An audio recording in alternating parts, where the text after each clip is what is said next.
Dr. Ken Richmond, a board-certified psychiatrist, veteran, and corporate leadership coach. I help corporate leaders pinpoint their leadership issues so they can develop thriving workplaces with less turnover, improved workplace morale, and increased organizational performance. But before I go any further, let me take a pause, because that's the purpose of today's live stream, to wish all the fathers a happy Father's Day. So again, just happy Father's Day to all the fathers out there. I know I'm from the Caribbean, so we typically say father, happy Father's Day. So happy Father's Day to everybody, all the fathers out there, and I appreciate you taking the time to check in with my video this week. So I want to start off today's Strategy Sunday by giving the title for today's talk as the L word. And the L word in this case is going to be leadership. More specifically, it's leadership in the life of fathers, okay? Leadership in the life of fathers, dedicated to the fathers, dedicated to my father in this case as well.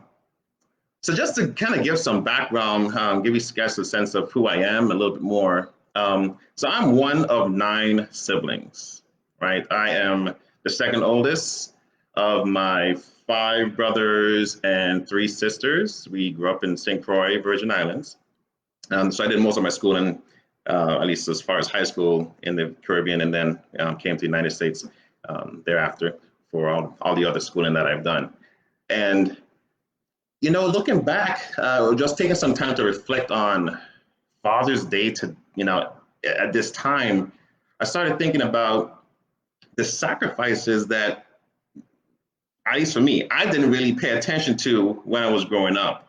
My father was the only one working in the household, primarily. He was the only one working in the household. And, there were opportunities that came to be that we were able to take part of, and then there were other opportunities that I had to take a pass on. Nonetheless, I look back now and look back on all the sacrifices that, not only my father made, but my mother made, as well, in order to make us be successful in our own way. So when I had the opportunity to go to college, my father brought me to college. The goal was he would bring me into college, and my mother would be there to see me away, see me graduate, and that actually happened. So that was great to see. But going back to that first year in college, where I don't know anybody. This is the first time away, island boy in the States, and just learning, nuances and terminology that we know that were no longer being used in the States that I was still using from the Caribbean. It was total culture shock. In any event, I got through that one just fine. Okay, but I look back and think about how long it took me to say to my father, "I love you." I didn't say that until I was age 18. Yeah, I was age 18, so I was in college. By the time I got to have those words come out of my mouth, right? Hey, Taran, thanks for joining. And happy Father's Day to you. Yeah, so it took me a while to get to that point, and I don't know why that is. Maybe I was just emotionally stuck or whatever the case may be, but that's just how I was built, I suppose.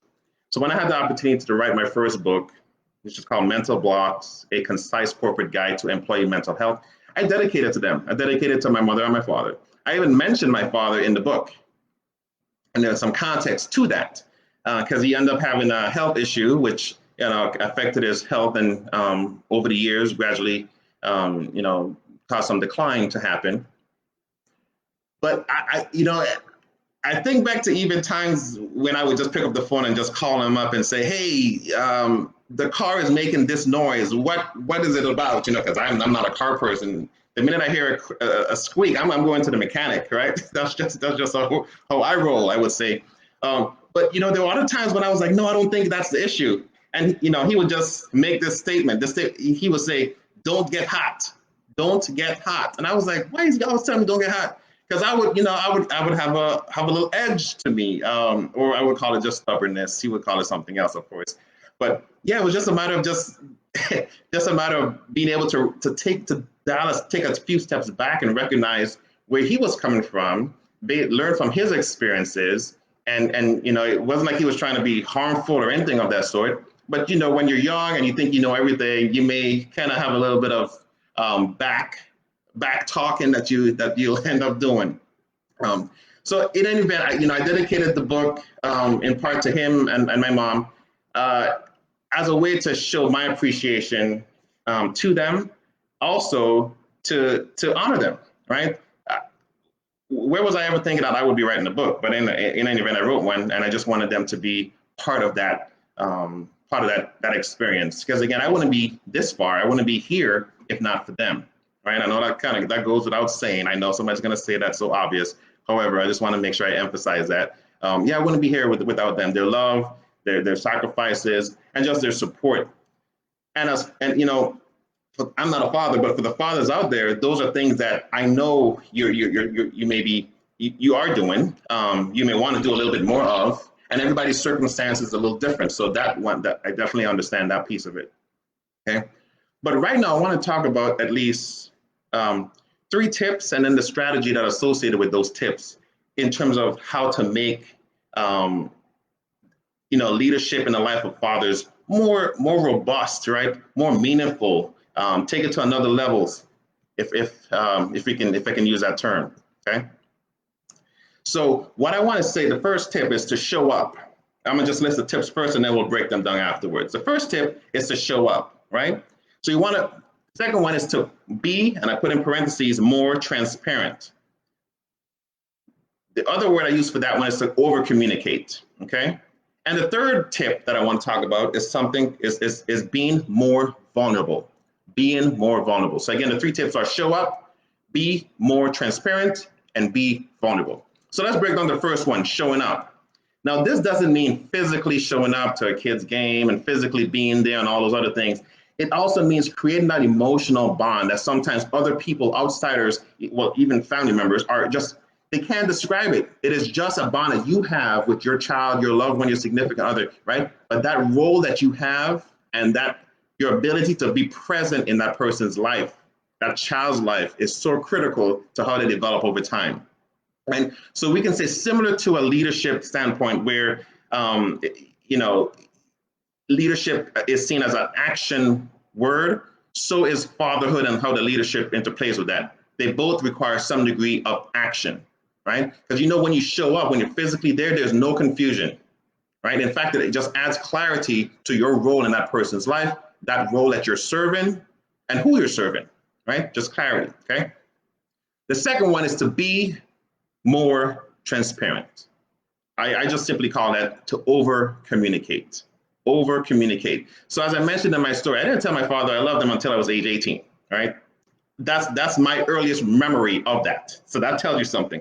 I usually keep things bottled up, right? I have to learn how to manage that over time. But when fathers are able to be transparent or over communicate, these are some of the things that they would do. Simply put, they would use their words. Again, they just able to verbalize what they're feeling, right? Thinking. There's no mystery about it. So again, as men, we tend to hold things in. I guess some women too, but again, the focus is on fathers. But we tend to hold in our thoughts, our behaviors, our feelings, and then oftentimes it explodes. It comes out at times when we least expect it, in a way that we may not be so proud of, right? So when my father would say, hey, you're getting hot, that may be my emotions coming out. Instead of saying, hey, you know what, I really didn't understand that point you were trying to make, or you know what, you know more about cars than I do, so I have to defer to your level of expertise in order for me to learn from your knowledge base and your experiences, right? But instead, we may let things fester. We may let things fester, and then it becomes something totally different. So the strategy here, again, as it pertains to being more transparent, is to use your words, and use a healthy words. I don't say curse words, but just use words that are supportive, words that are emotionally exciting, kind of gets the conversation going instead of staying stuck. Okay. The third tip, and this one is gonna be we have to use the one a little gently, right? So for anyone listening to this, just kind of hear it first and then see how it applies to you. The third tip is to be vulnerable. So what does that mean, being vulnerable, right? Well, in many ways, it is letting your child know, or letting your loved one know, in this case, letting your son or daughter know what you care about, letting them know what worries you, right? And more importantly, what drives you, what keeps you going. Oftentimes, when you become a father, what I've been told is when you become a father, your life it switches. There's a switch that kicks in. There's that paternal instinct that gets turned on, and you're all about that child. You're all about making that life for that individual so much better than it was for you. At the same time, you may hold back in terms of what you're doing. So you feel like you have to go at it all by yourself, and that's not always the case. And usually, you have somebody right next to you who wants to be supportive. They may not know how to, and if you're not communicating, they really are in the dark, right? So when it comes to be vulnerable, you know, for men, we just have to feel safe in order to do that. And if that relationship that you're in, that parent-child relationship, significant other, isn't allowing you to feel safe, then I can see, or we can see how that can make being vulnerable very difficult. Okay, but once you're able to feel safe and get to start talking about those things that are really, really important to you and can really, really take that relationship to another level, that's the sweet spot. That's the sweet spot you want to get to. Okay. So another way that I phrase being vulnerable, especially when I interact with patients, male patients in particular, is that I say, you can be as hard and as armored up as you can possibly be when it comes to interacting with the outside world. But I can tell that when you interact with your child or your loved one or your significant other or whatever that relationship is, you melt like butter. And usually that's enough to get that person to either break a smile, especially if they come in there upset, angry. I mean, they're gritting their teeth, they have their fists balled up, and you start having a conversation about how you can get them to be vulnerable, or they feel safe in that, at least that therapeutic interaction. We get to make a lot of progress in those sessions, right? That individual starts to grow, that father starts to grow, right? It's even better, I would imagine, in cases where fathers hear the term, that privileged term, when your child calls you father, right? Father. Again, I say father because not Fodder, but Father, but based on the accent, we just say father. Happy Father's Day, right? So when you hear that term, that's a term that melts you, right? In some cases, it's daddy and other terms of endearment. But what is that term based on that relationship you have with that child? It can really, really make you feel vulnerable, right? So again, those 3 tips: showing up, being more transparent, and to be vulnerable, right? We talked about the tips as well as the strategies to make those tips come to life and make them tangible, right? Again, leadership it doesn't only apply to what we do in the boardroom or in companies and businesses. It also applies to what you do right within your home, right? When I wrote my book, as I mentioned earlier, I dedicated it to my parents because in my eyes, I saw them as the first leaders in my life. That still is the case to today, till this day. But I wanted to share this story with you today. I wanted to share this strategy session or strategy Sunday with you, and just kind of see what your thoughts are. So let me just take a moment and look at my anybody who chimed in or was able to catch us in real time. So, hey, Dr. Khadisha, thank you for coming in. Hey, Dr. Amarine, thank you for stopping by. Yeah, appreciate it. And if anybody watches this video in after the live stream has ended, please feel free to leave a comment below. I will definitely be responding to each and every comment that I see. If you have any questions, you can leave a comment there. If you wanted to learn more about me, you can find me at www.drkenrichmond.com. You can like my Facebook page at www.facebook.com/Dr. Ken Richmond, and that's DrKenRichmond. If you feel like this would be helpful for somebody to hear, another father, brother, son, whoever you may have, whoever you think this would be helpful to, go ahead and share it with them.